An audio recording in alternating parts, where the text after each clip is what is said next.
नमस्कार दोस्तों, स्वागत है आपका आज के मुख्य समाचारों में। जी हां दोस्तों, आपको यहां पर देखने को मिलेंगी सुबह से लेकर शाम तक की तमाम बड़ी खबरें मुख्य समाचार ब्रेकिंग न्यूज अपडेट्स के रूप में। तो चलिए दोस्तों, जान लेते हैं आज की पहली खबर। बंगाल के सभी मदरसों में वंदे मातरम गाना अनिवार्य। सीएए लागू, बीएसएफ को फेंसिंग के लिए जमीन दी। सिर्फ 12 दिन में सरकार ने ले लिए 12 बड़े फैसले। दरअसल दोस्तों, पश्चिम बंगाल सरकार ने राज्य के अल्पसंख्यक मामलों और मदरसा शिक्षा विभाग के तहत आने वाले सभी मदरसों में वंदे मातरम गाना अनिवार्य कर दिया है। यह आदेश 19 मई को जारी किया गया। दोस्तों, जानकारी गुरुवार को सामने आई। सरकार के आदेश के अनुसार यह नियम सरकारी मॉडल मदरसों, सरकारी सहायता प्राप्त और बिना सहायता प्राप्त मदरसों पर तुरंत लागू होगा। नए आदेश के बाद अब क्लास शुरू होने से पहले सुबह की प्रार्थना यानी कि असेंबली में वंदे मातरम गाना जरूरी होगा। इससे पहले मदरसों में सुबह की प्रार्थना के दौरान राष्ट्रगान जन गण मन और कवि गुलाम मुस्तफा की अनंत असीम प्रेरणम तुसी यानी कि बांग्ला गीत गाया जाता था। अब दोस्तों, सभी मदरसों को इस आदेश को लागू करने के बाद इसकी रिपोर्ट भी विभाग को सौंपनी होगी। चलिए जान लेते हैं इसके बाद अगली बड़ी खबर। मेलोनी हिंदी में बोली, परिश्रम ही सफलता की कुंजी। मोदी ने रोम और काशी को इंटरनल सिटी कहा। इटली की प्रधानमंत्री को भारत आने का न्योता भी दिया। दरअसल दोस्तों, प्रधानमंत्री मोदी और इटली की प्रधानमंत्री जॉर्जिया मेलोनी ने बुधवार को रोम में ज्वाइंट प्रेस कॉन्फ्रेंस की। इस दौरान मेलोनी ने हिंदी में कहा कि परिश्रम ही सफलता की कुंजी है। दरअसल दोस्तों, मेलोनी ने कहा कि भारत में एक शब्द बहुत खास है, परिश्रम, जिसका मतलब है मेहनत, लगातार प्रयास और समर्पण। यह शब्द भारत में अक्सर इस्तेमाल किया जाता है। वहीं दोस्तों, प्रधानमंत्री मोदी ने बताया कि रोम को दुनिया में इटरनल सिटी यानी कि कभी न खत्म होने वाला शहर कहा जाता है। भारत में मेरी लोकसभा सीट काशी को भी इसी तरह जाना जाता है। जब दो सभ्यताएं मिलती है तो बातचीत सिर्फ एजेंडे तक सीमित नहीं रहती। चलिए दोस्तों, जान लेते हैं अगली बड़ी खबर। तमिलनाडु में कांग्रेस विधायक ने शपथ में राहुल गांधी जिंदाबाद कहा। गवर्नर ने टोका, बोले ये शपथ का हिस्सा नहीं। विजय कैबिनेट में 23 मंत्री हुए शामिल। दरअसल दोस्तों, तेलंगाना में विजय सरकार के मंत्रिमंडल विस्तार में गुरुवार को फिर से विवाद हो गया। कांग्रेसी विधायक राजेश कुमार ने शपथ के दौरान कामराज अमर रहे, राजीव गांधी अमर रहे और जननायक राहुल गांधी जिंदाबाद कहा। इस पर गवर्नर राजेंद्र विश्वनाथ अर्लेकर ने टोक दिया। गवर्नर ने कहा कि यह आपकी शपथ का हिस्सा नहीं है। वहीं दूसरा विवाद तमिल गीत बजाने को लेकर भी हुआ। समारोह में तमिलनाडु का राज्य गीत तमिल थाई वोस्थु सबसे आखिर में बजाया गया। पिछली सरकारों में यह हमेशा पहले बजाया जाता था। चलिए दोस्तों, आगे बढ़ते हैं। राहुल गांधी बोले, मोदी जी इटली में टॉफी खिलाकर रील बना रहे। नीट लीक पर युवा न्याय मांग रहे। शिक्षा मंत्री इस्तीफा दें, नहीं तो लड़ाई जारी रहेगी।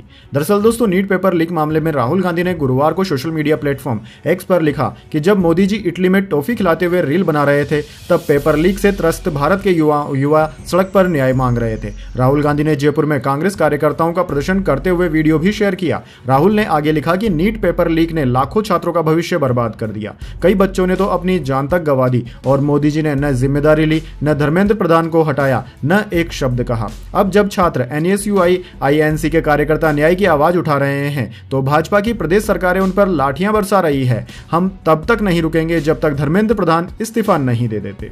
चलिए दोस्तों, जान लेते हैं अगली खबर। अमेरिकी संसद में ईरान जंग रोकने वाला प्रस्ताव हुआ पास। ट्रंप के 4 सांसदों ने उनके खिलाफ वोटिंग की। राष्ट्रपति के पास अभी वीटो का अधिकार बाकी है। दरअसल दोस्तों, अमेरिकी संसद में राष्ट्रपति डोनाल्ड ट्रंप की सैन्य शक्तियों को सीमित करने वाला प्रस्ताव पास हो गया। वोटिंग में 4 रिपब्लिकन सांसदों ने भी विपक्षी पार्टी डेमोक्रेट्स का साथ दिया। हालांकि 3 रिपब्लिकन सांसद वोटिंग में शामिल नहीं हुए। दोस्तों, यह प्रस्ताव 50-47 से पास हुआ। हालांकि इसे कानून बनने के लिए अभी कुछ और चरणों से गुजरना होगा। अगर यह प्रस्ताव कानून बनता है तो डोनाल्ड ट्रंप सरकार को ईरान के खिलाफ युद्ध जारी रखने के लिए कांग्रेस की मंजूरी लेनी होगी। चलिए दोस्तों, जान लेते हैं अगली खबर। कॉकरोच जनता पार्टी ने नया एक्स अकाउंट बनाया, पुराना ब्लॉक हुआ। लिखा, कॉकरोच कभी नहीं मरते, फाउंडर का आरोप। इंस्टाग्राम हैक करने की कोशिश हुई। दरअसल दोस्तों, 6 दिन पहले शुरू हुआ डिजिटल संगठन कॉकरोच जनता पार्टी सीजेपी का गुरुवार को भारत में नया एक्स अकाउंट बन गया है। कॉकरोच इज बैक नाम से इस अकाउंट का टैगलाइन है, कॉकरोच डोंट डाई, यानी कि कॉकरोच मरते नहीं। दोस्तों, सीजेपी ने पुराना अकाउंट ब्लॉक होने के कुछ देर बाद ही नया एक्स अकाउंट बनाया। पहला पोस्ट गुरुवार दोपहर लगभग 2:30 बजे हुआ। शाम करीब 7 बजे तक 47,000 से ज्यादा लोगों ने फॉलो कर लिया। नए अकाउंट से एक बार फिर शिक्षा मंत्री धर्मेंद्र प्रधान के इस्तीफे की मांग वाला पोस्ट शेयर किया गया। कॉकरोच जनता पार्टी के फाउंडर अभिजीत दीपके ने इंस्टाग्राम अकाउंट हैक करने की कोशिश का भी आरोप लगाया। चलिए दोस्तों, जान लेते हैं अगली बड़ी खबर। संवर्धित यूरेनियम ईरान से निकालने नहीं देंगे, ट्रंप की मुख्य मांग को ईरान के सुप्रीम लीडर ने कर दिया खारिज। दरअसल दोस्तों, युद्ध रोकने के लिए ईरान और अमेरिका के बीच किसी समझौते की संभावनाएं कमजोर होती जा रही है, क्योंकि अमेरिकी राष्ट्रपति डोनाल्ड ट्रंप की मुख्य मांग पर ईरान के सुप्रीम लीडर मुज्तबा खोमेनी ने अपने रुख को कड़ा कर लिया है। समाचार एजेंसी राइटर्स ने ईरान के 2 सूत्रों के हवाले से कहा कि सुप्रीम लीडर ने जारी शांति वार्ता में शामिल ट्रंप की मुख्य मांग मानने से इनकार कर दिया। मुज्तबा ने अपने आदेश में कहा कि संवर्धित यूरेनियम ईरान से बाहर नहीं जाना चाहिए। दोस्तों, बताया जाता है कि ईरान के पास अभी भी 400 किलो से ज्यादा संवर्धित यूरेनियम है और यह 60% तक संवर्धित है। चलिए दोस्तों, जान लेते हैं अगली बड़ी खबर। आरजी कर केस, कलकत्ता हाईकोर्ट का सीबीआई को दोबारा जांच का आदेश। घटना वाले दिन क्या हुआ, फिर से छानबीन करें, किसी से भी पूछताछ की छूट। दरअसल दोस्तों, कलकत्ता हाईकोर्ट ने आरजी कर दुष्कर्म मर्डर केस को दबाने के आरोपों की जांच का आदेश दिया है। दरअसल दोस्तों, कोर्ट ने सीबीआई की 3 सदस्यीय एसआईटी बनाने का आदेश दे दिया, जिसकी अगुवाई सीबीआई के पूर्वी क्षेत्र के ज्वाइंट डायरेक्टर करेंगे। एसआईटी को 25 जून तक रिपोर्ट देनी होगी। वहीं हाईकोर्ट ने सीबीआई को उस रात की पूरी घटनाक्रम की दोबारा जांच करने को कहा है। साथ ही कोर्ट ने सीबीआई को जरूरत पड़ने पर किसी से भी पूछताछ करने की अनुमति दी है। दरअसल दोस्तों, आपको बता दें, भारतीय जनता पार्टी यानी कि बीजेपी ने कहा था कि अगर उनकी सरकार बनती है तो आरजी कर केस को वह फिर से खोलेगी और उसकी सही से छानबीन की जाएगी। चलिए दोस्तों, आगे बढ़ते हैं। प्रधानमंत्री मोदी ने मेलोनी को मेलोडी टॉफी गिफ्ट की। वीडियो को इंस्टाग्राम पर 100 मिलियन व्यूज मिल गए। इटली में एक ही कार से कोलेजियम गए।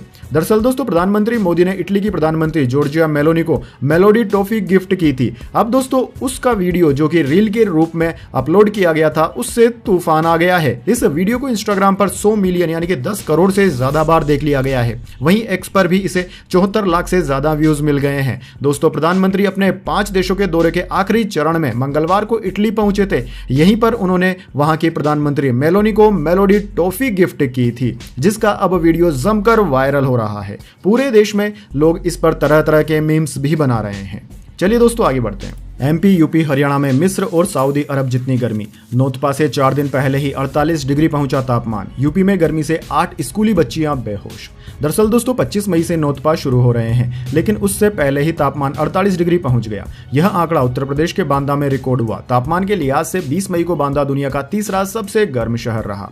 बांदा से ज्यादा तापमान केवल मिस्र के असवान में 39.4 डिग्री और सऊदी अरब के अराफात में 48.4 डिग्री रिकॉर्ड किया गया। दोस्तों, दुनिया भर में सबसे ज्यादा तापमान वाले टॉप 5 शहरों में खजुराहो 47.4 डिग्री सेंटीग्रेड के साथ चौथे नंबर पर रहा। उधर दोस्तों, बलरामपुर में भीषण गर्मी के कारण कस्तूरबा गांधी आवासीय विद्यालय में पढ़ाई के दौरान 8 छात्राएं बेहोश हो गई। सभी को उल्टी, दस्त और बेहोशी जैसी शिकायतें थी। उनका इलाज चल रहा है। इसके अलावा दोस्तों, उत्तर प्रदेश, मध्य प्रदेश, राजस्थान, हरियाणा, दिल्ली, पंजाब, ओडिशा और महाराष्ट्र के 16 शहरों में भी तापमान 46 डिग्री से ज्यादा रिकॉर्ड किया गया। चलिए दोस्तों, जान लेते हैं अगली बड़ी खबर। कॉकरोच जनता पार्टी के फेमस होने पर प्रियंका चतुर्वेदी बोली, बीजेपी के खिलाफ लोगों का गुस्सा है। दरअसल दोस्तों, शिवसेना यानी कि शिवसेना यूबीटी की नेता प्रियंका चतुर्वेदी ने कॉकरोच जनता पार्टी का जिक्र कर प्रतिक्रिया दी है। उन्होंने कहा है कि सोशल मीडिया पर सीजेपी के आइडिया ने युवा पीढ़ी के बीच हलचल मचा दी है, जो इस बात का दुखद संकेत भी है कि मौजूदा विपक्षी दलों से उनकी उम्मीदें टूट गई है। उन्होंने कहा कि स्पष्ट रूप से बीजेपी के खिलाफ गुस्सा है, लेकिन मतदाताओं का स्थापित विपक्षी दलों के बजाय एक काल्पनिक पार्टी पर दाव लगाना दुर्भाग्यपूर्ण है। वैसे दोस्तों, इस बारे में आपके क्या विचार है, कमेंट बॉक्स में राय जरूर दीजिए। क्या जनता का विपक्षी दल से भरोसा उठ चुका है, इसीलिए कॉकरोच जनता पार्टी जैसी एक आभासी पार्टी को लोग ज्वाइन कर रहे हैं? चलिए दोस्तों, जान लेते हैं अगली खबर। भारतीय रुपए ने दिखाई पावर, डॉलर के मुकाबले 63 पैसे हुआ मजबूत। दोस्तों, कहते हैं ना कि देर आए दुरुस्त आए, यह कहावत भारतीय रुपए के लिए सटीक बैठ रही है।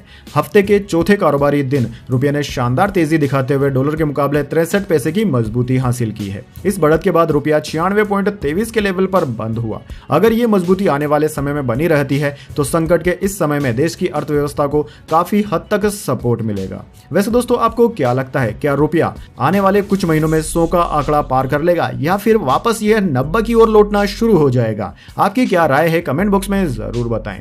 चलिए आगे बढ़ते हैं। एलोन मस्क बन सकते हैं दुनिया के पहले ट्रिलियनियर। स्पेस एक्स अमेरिका के इतिहास का सबसे बड़ा आईपीओ लेकर आएगी। वैल्यूएशन 1.25 ट्रिलियन डॉलर आंकी गई। दरअसल दोस्तों, ऐसी संख्या जिसकी कल्पना करना भी मुमकिन नहीं है, जिसमें कितने जीरो लगेंगे यह भी आप सोच नहीं सकते, आपके कैलकुलेटर फेल हो जाएंगे।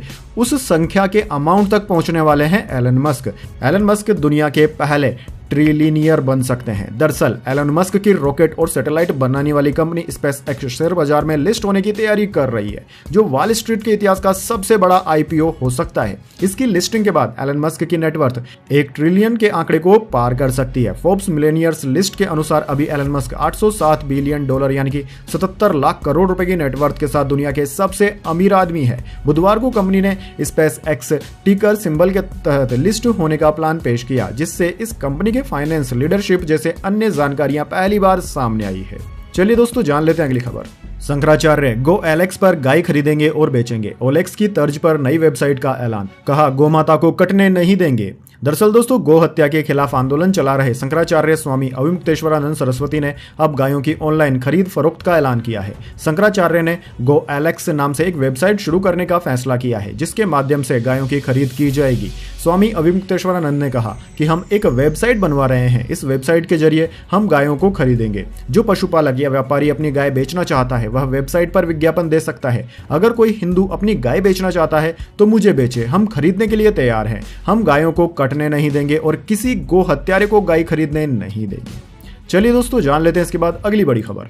5 दिन पुरानी कॉकरोच जनता पार्टी का अनोखा प्रदर्शन। दिल्ली में कॉकरोच बनकर युवाओं ने साफ की यमुना, वीडियो हो रहा वायरल। दरअसल दोस्तों दिल्ली में यमुना किनारे उस वक्त लोगों की भीड़ जुट गई जब कुछ युवा कॉकरोच की ड्रेस पहनकर नदी किनारे सफाई करते नजर आए। किसी के सिर पर कॉकरोच जैसा एंटीना था तो किसी ने अपने बगल में मैं कॉकरोच हूं का पोस्टर टांग रखा था। पहले लोगों को लगा कि शायद कोई फनी एक्ट चल रहा है, लेकिन जब वीडियो सोशल मीडिया पर वायरल हुआ तो इसके पीछे की असली वजह सामने आई। यह पूरा प्रदर्शन हाल ही में CJI यानी कि चीफ जस्टिस ऑफ इंडिया की ओर से दिए गए उस बयान के विरोध में किया गया, जिसमें कुछ बेरोजगार युवाओं, पत्रकारों, एक्टिविस्टों और सोशल मीडिया इन्फ्लुएंसर्स को कथित तौर पर कॉकरोच कहा गया था। अब भारतीय युवाओं ने इस शब्द को व्यंग बनाकर विरोध का नया तरीका निकाल लिया है।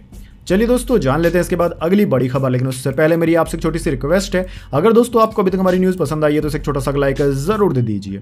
चलिए आगे बढ़ते हैं। सेंसेक्स 135 अंक गिरकर 75,183 पर बंद हुआ। निफ्टी 4 अंक कमजोर हुआ। IT और MFCZ शेयर्स में सबसे ज्यादा बिकवाली। आज यानी कि सप्ताह के चौथे कारोबारी दिन सेंसेक्स 135 अंक की गिरावट के साथ 75,183 पर बंद हुआ। निफ्टी में भी 4 अंकों की गिरावट देखने को मिली। ये 23,655 पर आ गया। आज के कारोबार में IT और MFCZ शेयर्स में ज्यादा बिकवाली देखने को मिली। बात करें दोस्तों निफ्टी 50 के टॉप गेनर और टॉप लूजर स्टॉक्स की, तो दोस्तों आज के शेयर बाजार में निफ्टी 50 के टॉप गेनर्स में ग्रेसिम, इंडिगो और अपोलो हॉस्पिटल्स रहे, जबकि निफ्टी 50 के टॉप लूजर्स में बजाज फाइनेंस, HUL और टेक महिंद्रा रहे।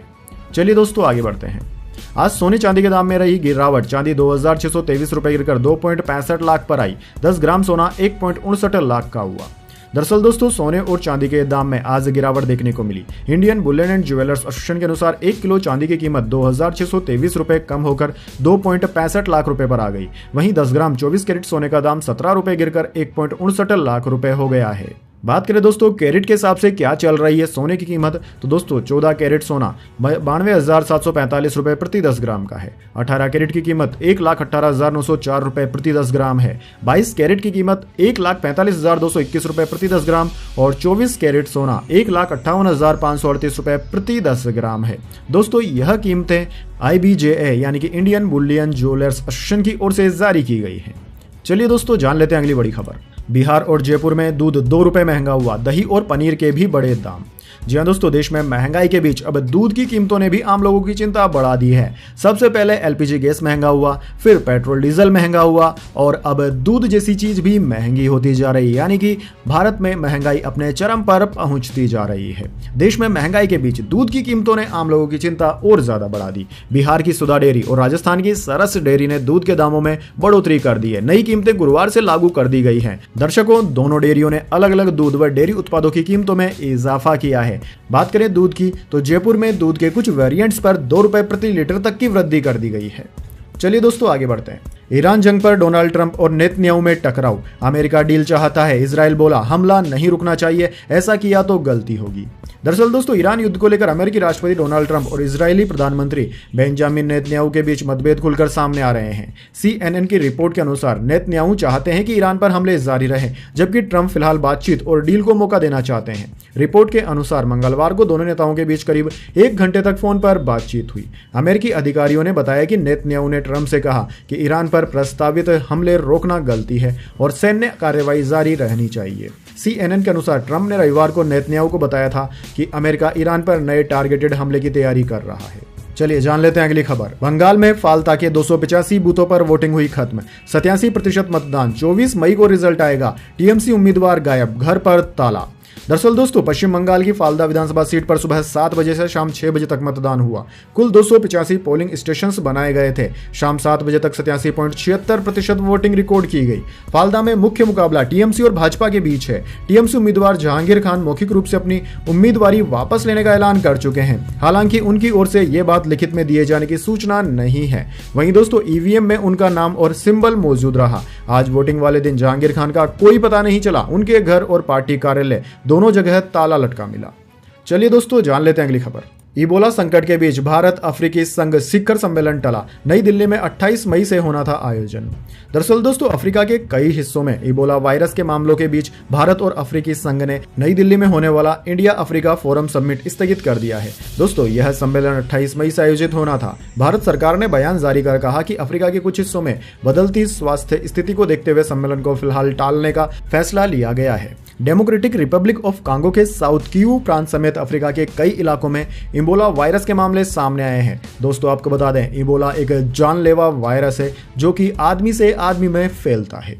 चलिए दोस्तों जान लेते हैं अगली बड़ी खबर। एफएम रेडियो पर संकट, सरकार से राहत की मांग, कंपनियों ने कहा लाइसेंस फीस हटाएं, जीएसटी घटाएं, नहीं तो थम जाएगी इंडस्ट्री की रफ्तार।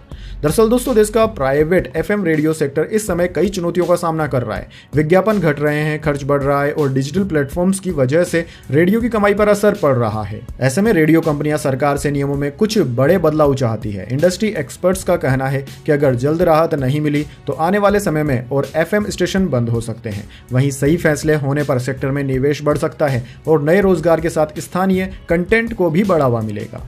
चलिए दोस्तों आगे बढ़ते हैं। 13 साल की बच्ची की 42 वर्षीय युवक से हो गई शादी, पोते की शादी के लिए कर दिया पोती का सौदा, दादा दादी और दूल्हे सहित 13 पर एफआईआर। दरअसल दोस्तों इंदौर के रंगवासा क्षेत्र से बाल विवाह का मामला सामने आया है। यहां पारिवारिक रिश्तों के ताने बाने और सामाजिक दबाव के चलते एक 13 साल की बच्ची की शादी जबरन 42 साल के युवक से करा दी गई। राऊ पुलिस ने बुधवार को दूल्हे, उसके परिजन और बच्ची के दादा दादी सहित कुल 13 लोगों के खिलाफ एफआईआर दर्ज कर जांच शुरू कर दी है। महिला एवं बाल विकास विभाग के जिला कार्यक्रम अधिकारी रजनीश सिन्हा ने बताया कि यह पूरा मामला एक शर्त और पारिवारिक दबाव के कारण हुआ। रंगवास निवासी बुजुर्ग दादा को अपने 19 साल के पोते के लिए बहू लानी थी। पोते की पत्नी यानी कि बच्ची की भाभी ने शर्त रखी थी कि वह इस घर में शादी तभी करेगी जब उसकी ननद की शादी उसके सगे चाचा से कराई जाएगी। पोते के घर बसाने की इस शर्त को पूरा करने के लिए दादा दादी ने अपनी ही मासूम पोती का सौदा कर दिया। अब पूरे घर वालों के खिलाफ एफआईआर दर्ज हो गई है और वह छिपते फिर रहे हैं। चलिए दोस्तों जान लेते हैं अगली खबर। अगले चुनाव तक के लिए आश्रम में शिफ्ट हुए प्रशांत किशोर, बताया पूरा प्लान। जी हाँ दोस्तों, जन स्वराज पार्टी के संस्थापक प्रशांत किशोर ने बुधवार को कहा कि वह पटना के बाहरी इलाके में स्थित एक आश्रम में चले गए हैं और वहीं से वह अपनी राजनीतिक गतिविधियां तब तक जारी रखेंगे जब तक कि उनकी नई पार्टी अगले विधानसभा चुनाव में अपनी जगह नहीं बना लेती। एजेंसी के अनुसार दरभंगा में पत्रकारों से बात करते हुए प्रशांत किशोर ने बताया कि वह मंगलवार रात को पटना स्थित अपने पिछले आवास से बाहर निकल आए। उन्होंने कहा कि कल रात में पटना में जिस जगह रह रहा था वहां से निकल आया। आईआईटी पटना के पास स्थित बिहार नवनिर्माण आश्रम ही मेरा नया ठिकाना होगा। मैं यहीं तब तक रहूंगा जब तक अगले विधानसभा चुनाव नहीं हो पाते। मुझे उम्मीद है कि तब तक जन स्वराज पार्टी अपनी छाप छोड़ने में कामयाब हो जाएगी। चलिए दोस्तों जान लेते हैं अगली खबर। ईद से पहले कलकत्ता हाईकोर्ट का बड़ा फैसला, खुले में कटाई पर रोक, गाय की कुर्बानी जरूरी नहीं।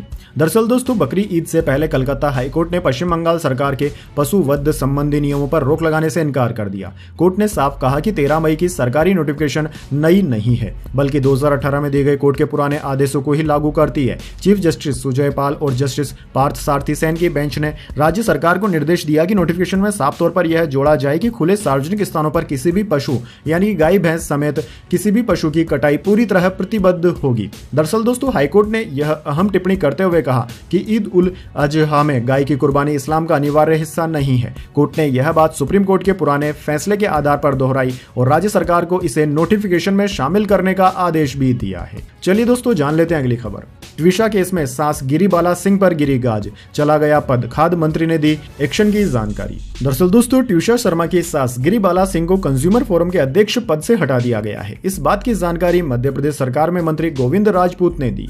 गिरिबाला पर दहेज प्रताड़ना का केस दर्ज है और वह अग्रिम जमानत पर बाहर है। अभी वह जबलपुर पहुंची जहां उनके बेटे समर्थ सिंह ने हाईकोर्ट में जमानत याचिका दाखिल की है। अब इससे पहले ही सास गिरिबाला को तगड़ा झटका लग गया है। उन्हें पद से हटाने की जानकारी खाद्य एवं नागरिक आपूर्ति मंत्री गोविंद राजपूत ने दी। तो दोस्तों यह थी आज की तमाम बड़ी खबरें। इसके बाद दोस्तों बारी आती है आज के माइंड क्यूज क्वेश्चन की। जी हाँ दोस्तों, एक आसान से सवाल का जवाब देकर आप जीत सकते हैं एक सरप्राइज गिफ्ट हमारे यूट्यूब चैनल की ओर से। तो दोस्तों आज का सवाल आपकी स्क्रीन पर आ चुका है। मेलोनी किस देश की प्रधानमंत्री है? जी हाँ दोस्तों, अगर आप जानते हैं मेलोनी किस देश की प्रधानमंत्री है तो जल्दी से उस देश का नाम कमेंट्स में लिख दीजिए। अगर दोस्तों आपका जवाब होता है एकदम सही और आप चुन जाते हैं लकी विजेता के रूप में तो आपको मिल सकता है एक सरप्राइज गिफ्ट हमारे यूट्यूब चैनल की ओर से। तो दोस्तों जल्दी से अपना उत्तर कमेंट्स में लिख दीजिए, वीडियो को लाइक कर लीजिए और चैनल को सब्सक्राइब कर बेल आइकन जरूर से दबा लें ताकि हर रोज सुबह सुबह आप मुख्य समाचारों का यह वीडियो देख पाएं। धन्यवाद। वंदे मातरम। जय हिंद, जय भारत।